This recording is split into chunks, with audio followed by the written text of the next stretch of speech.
Assalamualaikum warahmatullahi wabarakatuh. Nama saya Vera Angelina Pesik, Stambuk 401200152. Pada kesempatan kali ini, saya ingin menjelaskan materi yang telah saya dapat dari pertemuan 1 hingga pertemuan 7 mengenai periodisasi sastra. Periodisasi sastra sendiri itu memiliki beberapa angkatan. Angkatan pertama yaitu angkatan Pujangga Lama. Angkatan ini terbentuk dilatar belakangi oleh kejadian Sumpah Pemuda pada tanggal 28 Oktober 1928. Angkatan Pujangga Lama berdiri untuk memberikan semangat kesatuan dan persatuan bagi Indonesia. Salah satu karya sastra yang lahir pada angkatan ini adalah Syair Dagang dan Syair Perahu oleh Hamzah Fansuri. Kemudian kita masuk di angkatan yang kedua, yaitu angkatan Sastra Melayu. Angkatan Sastra Melayu sendiri terbentuk karena perkembangan agama Islam yang sangat pesat di Indonesia, yang melalui jalur perdagangan, sehingga membawa banyak sekali perubahan di Indonesia dalam segala bidang. Salah satunya dalam perkembangan sastra. Kemudian banyak sekali karya sastra yang lahir pada angkatan ini. Salah satunya adalah karya sastra Nyai Dasimah oleh G. Francis, tapi sudah diterjemahkan ke dalam bahasa Indonesia. Karena pada angkatan ini banyak sekali karya sastra dalam bahasa luar yang diterjemahkan menjadi bahasa Indonesia. Kemudian kita masuk di angkatan yang ketiga, yaitu angkatan Balai Pustaka. Angkatan Balai Pustaka berdiri karena dilatar belakangi oleh keinginan kolonial Belanda untuk membangun sebuah sekolah baca pribumi. Dan kenapa dinamakan Angkatan Balai Pustaka? Karena pada masa itu Balai Pustakalah yang banyak sekali menghasilkan atau menerbitkan karya sastra untuk sebagai bahan bacaan pada sekolah tersebut.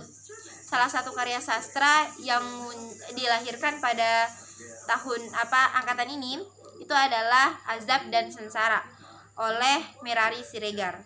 Kemudian angkatan yang keempat yaitu angkatan Pujangga Baru. Angkatan Pujangga Baru lahir karena ada sebuah majalah terkenal pada masa itu yang disebut majalah Pujangga Baru. Majalah itu sudah sangat populer di kalangan masyarakat pada saat itu. Kemudian pada saat itu ada banyak sekali karya sastra yang muncul atau yang lahir. Salah satunya adalah karya sastra Layar Kembang oleh Ali Syahbanan. Kemudian kita masuk di angkatan yang kelima, yaitu angkatan 1945 atau angkatan 45.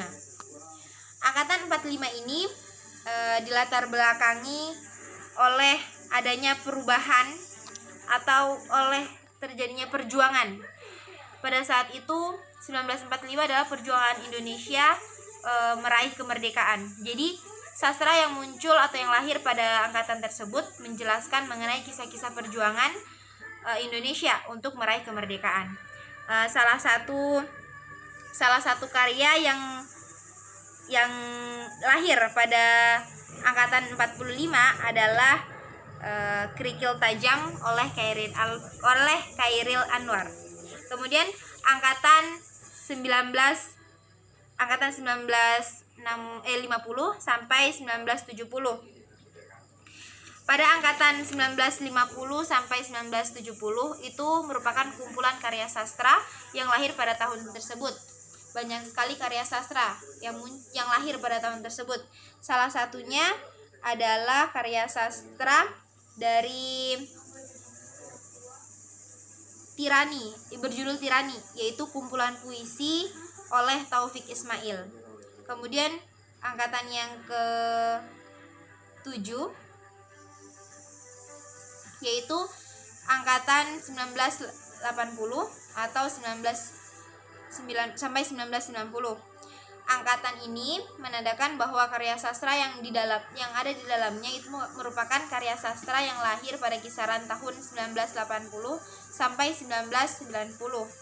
Salah satu karya sastra yang lahir pada tahun ini atau angkatan ini adalah Dua Hati, karya N.H. Dini. Kemudian kita masuk di angkatan selanjutnya, yaitu angkatan Reformasi. Angkatan Reformasi ditandai dengan maraknya karya-karya puisi, cerpen, maupun novel yang bertemakan sosial politik. Atau pada angkatan ini dia banyak sekali membahas tentang politik-politik atau keadaan politik pada masa itu. Salah satu yang terkenal adalah Puisi Peluh dari Widji Tukul. Kemudian kita masuk di angkatan yang terakhir, yaitu angkatan 2000-an. Angkatan 2000-an ini dilatar belakangi oleh adanya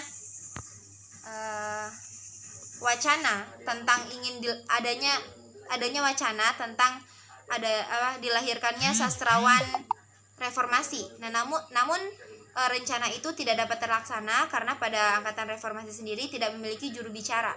Sehingga pada tahun 2002 dibentuklah sebuah angkatan 2000-an yang di dalamnya itu berisi tentang karya-karya sastra yang muncul pada tahun 2000-an. Salah satunya adalah karya sastra Laskar Pelangi oleh Andrea Hirata.